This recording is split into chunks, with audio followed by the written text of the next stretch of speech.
Nëse shikoni që fytyra ime është ndrit më shumë se çdo herë, nuk është se më ka rënë ndonjë nur, thjesht po kulloj nga djersët. Është shumë vap.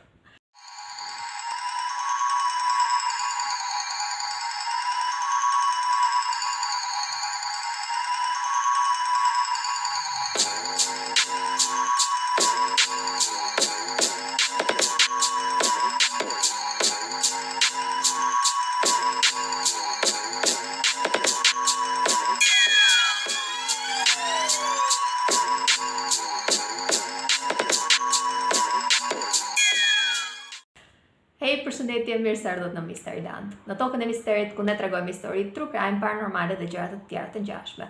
Unë jam Meri dhe nëse ju ka pëlqyer video, ju lutem mos harroni të bëni subscribe, të lini një like dhe një koment me mendimin tuaj.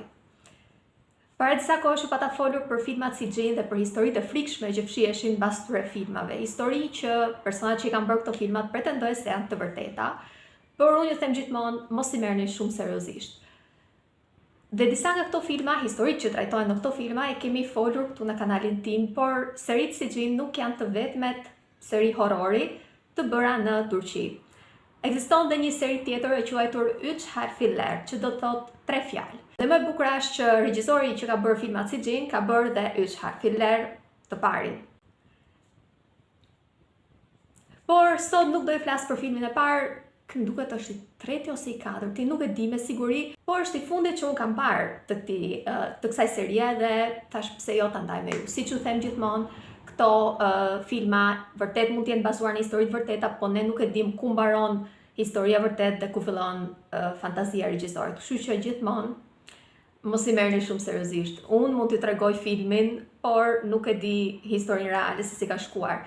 Dim që është bazuar në histori të vërtet për faktin që në fillim të filmit shkruajnë gjithmonë që emrat e personazheve janë ndryshuar për arsye ligjore, kështu që ti kupton që diçka ka ndodhur. Nëse po pyesni veten pse po flas kaq shpejt, arsyeja është që po ikën dielli dhe nëse ikën dielli, unë nuk i bëj dot më videot, mezi kam gjetur këto minuta për ta filmuar videon sepse kam qenë vërtet shumë e zënë me punë.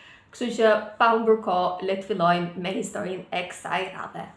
Historia hapet, filmi në fakt hapet menjëherë me lindjen e vajzës të quajtur Nazar. Në fakt Nazar nuk lind nga një lindje normale. Nazar është produkt i punës së magjisë së zezë, të bërë nga gjyshja e saj. Zonja Zeliha, që është gjyshja e Nazarit, në fakt djali i saj nuk kishte dot fëmijë dhe për këtë arsye ajo kërkon ndihmën e krijesave të mbinatyrshme për të sjellë në jetë një fëmijë për djalin e saj.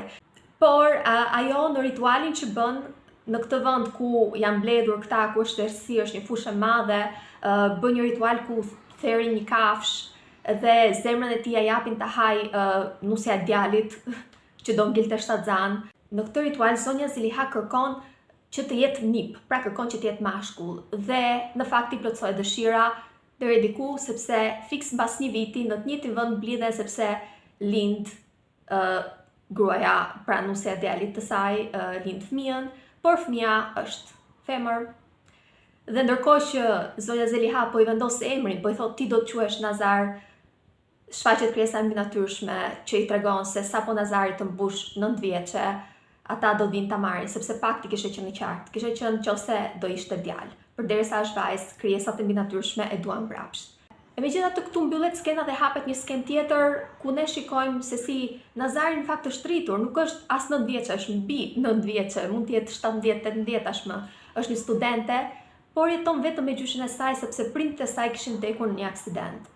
Gjyshja e saj, zonja Zeliha, ishte shumë mbrojtëse, shumë protektive ndaj vajzës. Në fakt, Nazari kërkon që të shkojë të studiojë me shoqen e saj, por është vonë, dhe zonja Zeliha i thotë jo, thotë lutem mos dil se është vonë. Po Nazari lutet dhe asaj i zbutet zemra dhe i thotë okay, thotë shko, por bëj kujdes. Por Nazari nuk shkon të takojë shoqen e saj, shkon të takojë një djalë. Dhe do diçka që ne nuk ta tregohet më njëherë, na tregohet në fund të filmit, por gjithsesi në këtë pikë ne shohim se si Nazari çohet pa ndjenja në spital dhe fatkeqësisht humb jetën.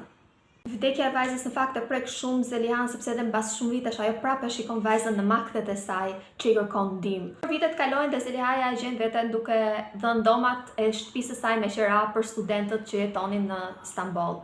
Tashmë Zelihaja gjen veten duke jetuar me 2 studente në shtëpinë e saj. Kishte dhënë 2 dhoma me qira këtyre 2 studenteve, njëra e quajtur Dilara dhe tjetra e quajtur Gylaj.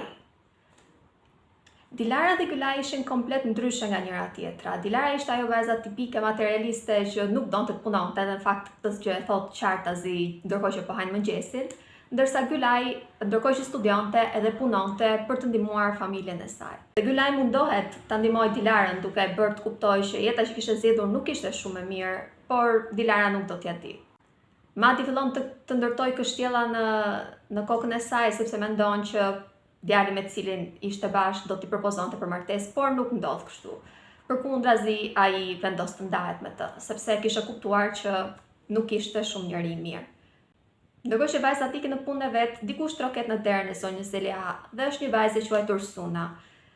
Suna futet dhe kërkon informacione për dhomën tjetër që kishte vënë me qira zonja. Tregon që ishte interesuar për këtë dhomë dhe i tregon që jetonte tashmë për 6 muajsh në konvikt në Stamboll, ku studionte, por babai i saj nuk ishte dashur kurrë që ajo të vazhdonte studimet. Për këtë arsye ai nuk e kishte mbështetur. Kishte qenë nëna e saj që kishte dërguar para gjatë gjithë kohës, por diçka kishte ndodhur dhe nuk kishte mundur t'ia dërgonte këto para dhe ajo kishte gjetur veten në rrugë. Duke sikur diçka i kishte thërritur në këtë shtëpi, duke kaluar aty kishte ndier një nevojë të madhe për të hyrë aty dhe këtu e ndërpret vete sepse kupton se sa keq duket situata nga jashtë, duhet sikur ka shkuar aty për të mbushur mendjen që të mos i kërkoj para për dhomën. Por zonja Zeliha e ndërpret dhe i thotë që mund të qëndrojë aty, madje ajo do ndihmonte që të gjente një punë. Dhe dërgon në restorantin ku punonte Gylaj. Në këtë restorant ku menaxheri ose pronari ishte një djalë me emrin Serkan dhe ishte edhe një djalë tjetër që punonte në të restorant që quhej Ahmet. Ajo çon Sunën atje ku i kërkon atyre që ta ndihmojnë vajzën dhe kështu ndodh.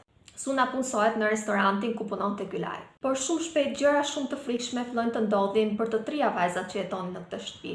E para i ndodh Gylajt, ndërkohë që po punon në restorant, i afrohet Serkan dhe i jep një çokoladë. Ndërkohë që ajo po han çokoladën, kthehet në anën tjetër dhe shikon një fytyrë të frikshme, një grua të veshur me të bardha që i gjuan shuplak hedh për tokë dhe i thotë qëndroj larg atij. Dhe pastaj kthen kokën dhe shikon që Serkani nuk ishte fare aty. Përkundrazi vjen në atë moment dhe në dorë ka një çokoladë, fiksi ç'kishte parë ajo para disa sekondash në një vizion. E gjitha kishte qenë një halucinacion pra.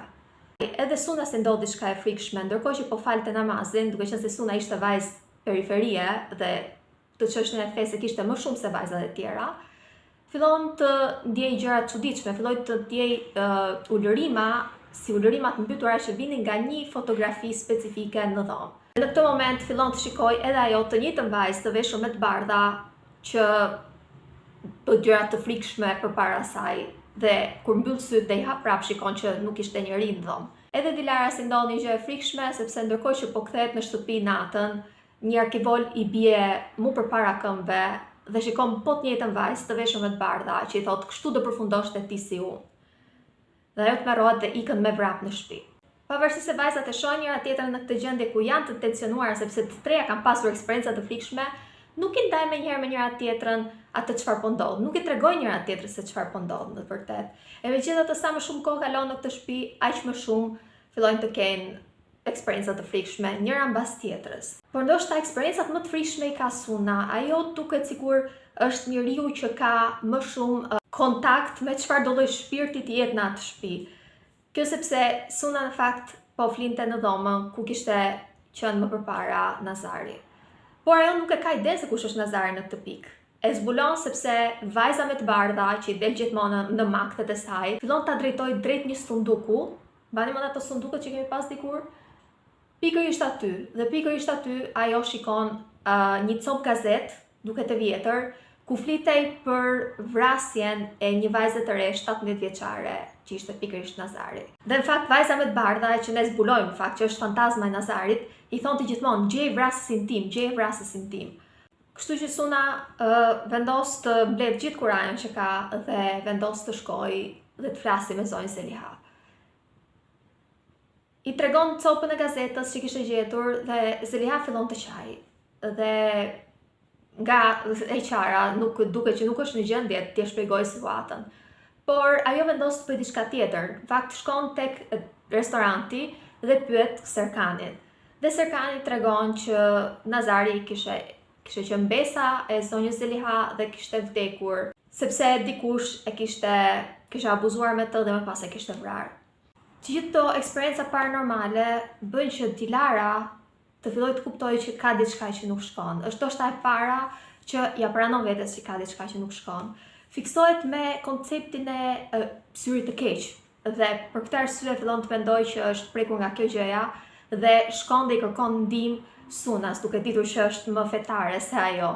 Dhe Suna e merr, i mëson gjërat bazë, i mëson mbi gjitha vlerën e gjërave shpirtërore, sepse Dilara kishte bërë një jetë ku fokusi i saj kishte qenë gjithmonë materialja.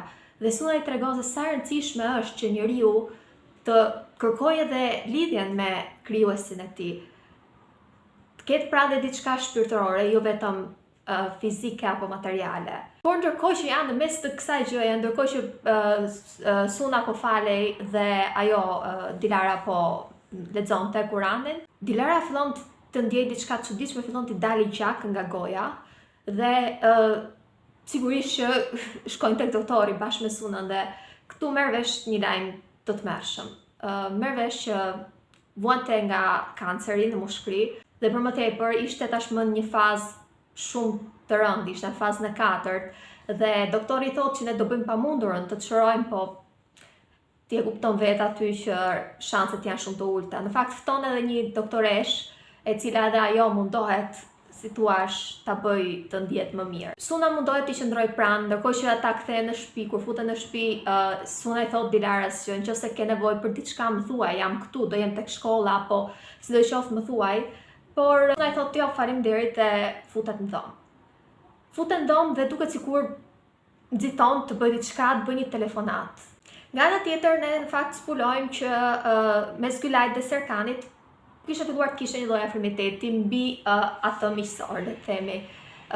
Kishin pasur flirtime tek tuk dhe atë natë, ndërkohë që të gjithë kanë ikur, Gylaj dhe Serkani gjejnë veten të vetëm në restorant. Serkani fillon t'i afrohet, kërkon diçka më shumë në aspekti fizik, por pavarësisht se Gylajt i pëlqen, po nuk donte që të ndodhte diçka e tillë në atë moment, prandaj refuzon dhe duket sikur Serkani ndryshon komplet. Nuk është më ai djali i sjellshëm i ëmbël që i afrohej dhe i jepte komplimente, bëhet një person i dhunshëm. Fillon ta tentoj ta godasi, të bëjë dhe gjëra të tjera më të këqija dhe ndërkohë që po bën një gjë të tillë, i rëfen dhe se çfarë kishte bërë. I tregon që të njëjtën gjë që po i bënte asaj, në fakt, dhe që kishte ndërmend t'i bënte asaj, i kishte bërë përpara Nazarit. Serkani ishte vrasësi i Nazarit. Ndërkohë që Gylaj dhe Serkani po përleshen dhe Gylaj tenton të iki, nga ana tjetër Dilara dhe Suna po shkonin drejt restorantit sepse Suna kishte harruar shënimet e shkollës atje. Dhe kur shkojnë atje dëgjojnë britmat e Gylajt, fillojnë të bien derës, po dera ishte mbyllur nga brenda. Gylaj në fakt arrin të shpëtoj sepse merr një tenxhere dhe i gjuan kokës Serkani duke e hedhur për tokë. Dhe mirë po fillon të mendoj se mos e ka vrarë dhe del nga dera duke thonë e vrava, o bëra vrasëse. Dhe i tregon gjithçka vajzave. Vajzat e marrin dhe duan ta çojnë në shtëpi. Ndërkohë rrugës shohin Ahmetin. Në fakt Ahmeti gjithmonë kishte dyshuar që Serkani nuk ishte njeri i mirë dhe gjithmonë i kishte mbajtur në vëshkim vajzat për t'i mbrojtur sepse kishte frikë që do tentonte të bënte diçka. Tenton të shkojë tek restoranti për ta kapur Serkanin, por ai tashmë kishte ikur prej aty. Pra Serkani nuk kishte vdekur në fakt. Vajzat marrin Gylajn, e çojnë tek shtëpia dhe nuk duan ta shqetësojnë zonjën Zeliha. Dhe sapo i shikon të futen deri thotë, hajteni uluni dhe hani bukë sepse ju kanë përgatitur darkën. Ata ulen dhe nuk kanë zemër t'i thonë se çfarë kishte ndodhur, por kuptojnë që gjëja më e drejtë ishte që t'ia thonin në fakt.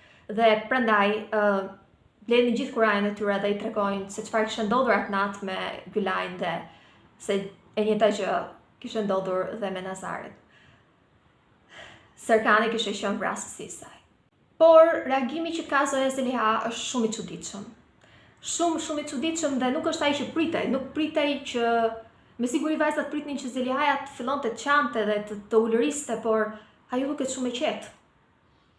Dhe fillon të tregoj gjithçka dhe ne marrim vesh gjithçka në fakt. Te historia se si Nazari kishte lindur, pakti që kisha bërë ajo me krijesat e mbinatyrshme, çfarë kishte ndodhur atë natë në fakt. Atë natë Nazari kishte dalë nga shtëpia dhe kishte shkuar për të takuar Serkanin në një vend të pabanuar, një ndërtesë të pabanuar, të braktisur. Kjo sepse ata të dy ishin një lidhje, por Nazari këmbgulte që lidhja të bëhej zyrtare, ndërkohë Serkani thonte që presim dhe pak, të betohem që do t'ja them, edhe ti do të mund t'ja thuash mbas kësaj kohësh gjysmës tënde, sepse Nazari ndje fajtori që duhet ta gënjente gjyshen.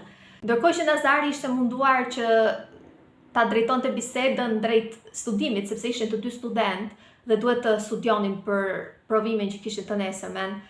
Serkani ishte afruar, kishte tentuar sigurisht ajo ishte dhe të bënte diçka më shumë dhe kur vajza kishte refuzuar, kishte dalë në pa personaliteti i tij. Vajza kishte refuzuar dhe madje kishte gjuajtur me shuplak dhe kjo gjë kishte trigëruar tek ai kishte ngacmuar një plak të vjetër. Nëna e tij, me sa duket, kishte qenë tek gjithë rituali që ishte bërë për lindjen e Nazarit. Të dy prindit e tij dhe diçka kishte shkuar keq sepse ato krijesat e mbinatyrshme kishin filluar të përndiqnin prindit e Serkanit, sidomos nënën e tij që ishte çmendur dhe i kishte djegur me ujë të nxehtë djalin kur kishte qenë i vogël. Dhe tani për këtë arsye Serkani kishte krijuar këtë personalitetin predator që nuk i donte femrat dhe donte ti shkatronte femrat për inat të çfarë kishte bërë nëna e tij kur kishte qenë i vogël. Por kishte edhe këtë mlefin ndaj Nazarit, sepse mendonte që Nazari ishte fajtore për faktin që nëna e tij ishte çmendur. Dhe pikërisht në mes të këtij kaosi kishte abuzuar me të dhe e kishte vrarë. Ai që e kishte gjetur Nazarin kishte qenë Ahmeti. Ahmeti në atë kohë kishte qenë i pastre dhe flinte pikërisht te kjo ndërtesa e pabanuar.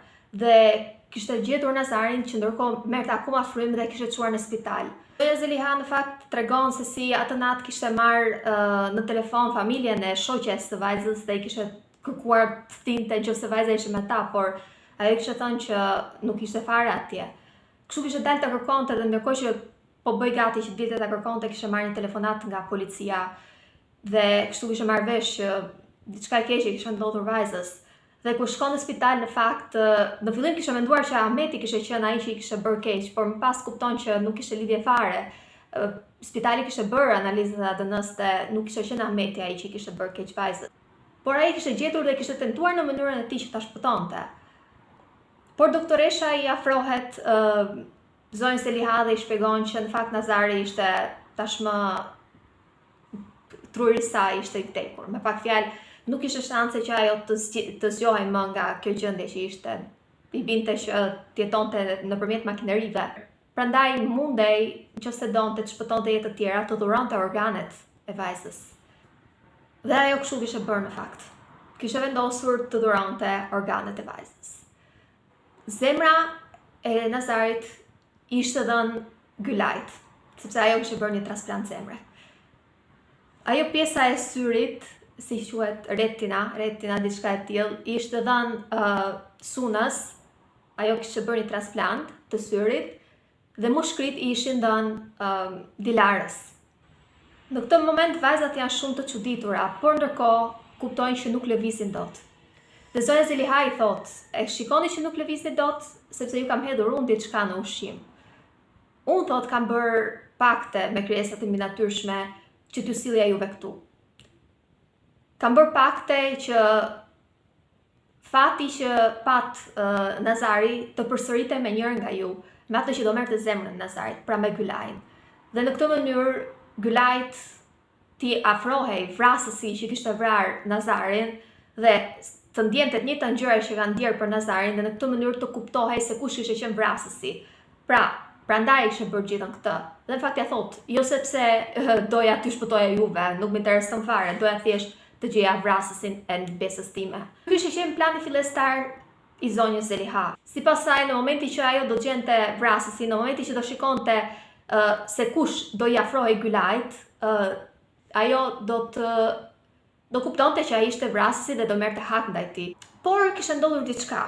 E mbani mend që ju thash që kur kthej nga vizita mjekësore Dilara dhe Suna, Dilara i thot që dua të ri vetëm dhe shkon mbyllet te dhoma e vet dhe bën një telefonat. Atë telefonat Dilara e bën me doktoreshën që ishte në spital, që e takoi atë ditë, sepse ajo këtë doktoreshë njihte. Ishte e njëjta doktoreshë që kishte folur me zonjën Zeliha për t'i marrë organet vajzës Nazarit. Ishte e njëjta doktoreshë që i kishte premtuar Dilarës që t'i jepte mushkrit e Nazarit, pavarësisht se Nazari nuk ishte vdekur në fakt. Nazari mund të ishte shpëtuar, por ajo e bën këtë gjë për t'i shpëtuar jetën dhe për t'i bërë një nder Dilarës, jo sepse donte fort Dilarën, po Dilara ishte lidhur me vllajën e doktoreshës dhe doktoresha nuk e donte Dilarën, dhe i thotë që se më premton që do largohesh nga vllai im, unë do të jap ty mushkrit e vajzës. Por vajza është gjallë, po ne do ta vrasim dhe do t'japim ty mushkrit. Me pak fjalë, doktoresha ishte përgjegjëse për vdekjen e Nazarit. Me pak fjalë, Dilara kishte ditur që ajo çfarë po bënte ishte gabim. E kishte ditur që vajza tjetër, në këtë rast Nazari, por që ajo nuk e njihte Nazarin, ishte gjallë dhe mund të shpëtohej, por nëse do i merrni mushkrit sigurisht që nuk do shpëtohej dot, dhe prap kishte pranuar. Por nuk kishte qenë komplet e nevojshme një gjë të tillë në fakt, sepse Dilara kishte qenë në listë e para në listë për bërë transplantin, kështu që në mos mushkrit e Nazarit, me siguri mushkrit e ndonjë personi tjetër që kishte vdekur vërtet, do mund t'i merrte dhe do të shpëtonte. Nuk kishte qenë vërtet nevoja që të vdiste Nazari në këtë situatë. E megjithatë kjo doktoresha kishte vendosur ta bënte një gjë të tillë. Dhe gjithë të bisedën në telefon me doktoreshën të Dilarës e dëgjon zonja Zeliha. Kishte qenë mbas dere dhe kishte dëgjuar të gjithën dhe kishte kuptuar çdo gjë. Kishte kuptuar që ajo doktoresha që ishte afruar me aq zemërgjërsi, me aq dashamirësi në fakt, kishte pasur një qëllim mizor për t'i marrë jetën besës së saj. Pra po mos ishte për këtë detajin e vogël që kishte dëgjuar zonja Zeliha, ajo nuk do vazhdonte të bënte asgjë kundër tyre, por tashmë hakmarrja zeroi pak, sepse nuk ishte më vetëm Serkani, ishin edhe doktoresha, por edhe Dilara. Kështu që ajo i merr vajzat që i ka droguar dhe paralizuar, tashmë nuk mund të lëvizin, dhe i çon në një dhomë, i lidh të treja dhe fillon një ritual. Dhe në këtë ritual, ndërkohë që po thot ato qërat e çuditshme, ato formulat magjike, thot emrin e atij që do të ndëshkojë. Emrin e Serkanit, dhe Serkani e gjen veten të njëjtën ndërtesë ku kishte vrarë vajzën. Pikërisht në të njëjtën ndërtesë ku kishte vrarë Nazarin, e gjen veten dhe shikon fantazmën e Nazarit që e thret dhe fillon ta përndjekë aty.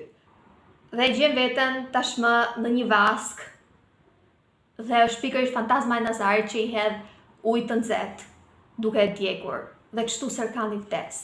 Doktoresha në fakt e gjen veten edhe ajo e sulmuar nga shpirti i keq. Edhe ajo bie për tokë dhe vëllait të saj i kërkohet që t'i dhurojë organet. Por doktoresha nuk ishte vërtet të vdekur, ishte gjallë, ndërkohë që po ndodhte kjo gjëja. Dhe doktoresha arrin të shikojë të gjithë procesin ndërkohë që po i marrin organet derisa më në fund vdes. Pra i ndodh po ajo çfarë i kishte bërë Nazarit. Por zonja Zeliha nuk mjaftohet me kaq. Fillon ritualin përsëdytshi dhe thot emrin e Dilarës, dhe shpirti i keq që është aty me ta shkon dhe sulmon Dilarën.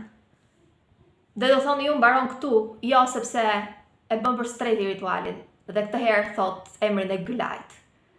Por në këtë rast është shpirti i keq që shkon jo drejt Gylait, po shkon drejt vet zonjës Zeliha dhe i thot, jo, ata janë të pafajshme, ata s'kan bërë asgjë të keqe, dhe sulmon zonjën Zeliha duke e vrarë. Ndërkohë që vajzat bërtistin dhe ulëristin, këto britma dhe ulërima i kishte dëgjuar Ahmeti nga jashtë, i cili shkon dhe shikon të gjithë skenën e tmerrshme dhe mundet t'i shpëtoj vajzat.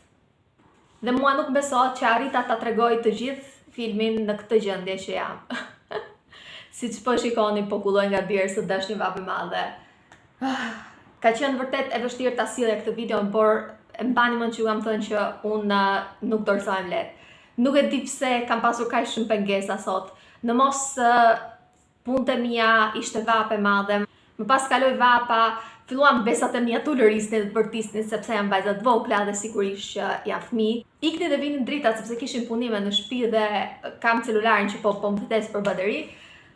Por unë arrita më në fund ta sjell të videon dhe më bëhet qefi që e solla të videon. Si gjithë filmat e tjerë mbi këto tema, e dini që ju them gjithmonë kush është qëllimi, çfarë duhet mësojmë ne nga këto.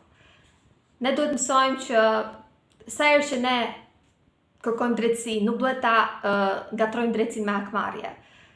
Është e vërtetë që ajo çfarë bëri Serkani ishte të mëshme, edhe Dilara, edhe doktoresha, por e pam që kur erdhi puna te Gylaj dhe Suna Zeliha duhet kishte ndaluar. Sepse vajzat nuk ishin bërë as të keqe, por nuk ndalon sepse për të nuk ishte drejtësi, ishte më shumë hakmarrje. Dhe hakmarrja është gabim.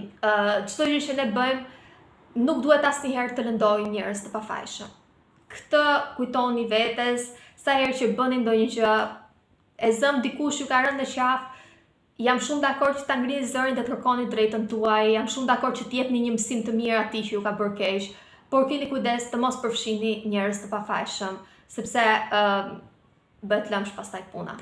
Dhe bëni ju të këqit, qëse deri në këtë moment ju ishit viktima, ju bëni agresor, dhe një gjë tillë nuk është asnjëherë e mirë. Unë ju përshëndes dhe do të ritakohemi të premten e ardhshme me një tjetër histori. Ciao.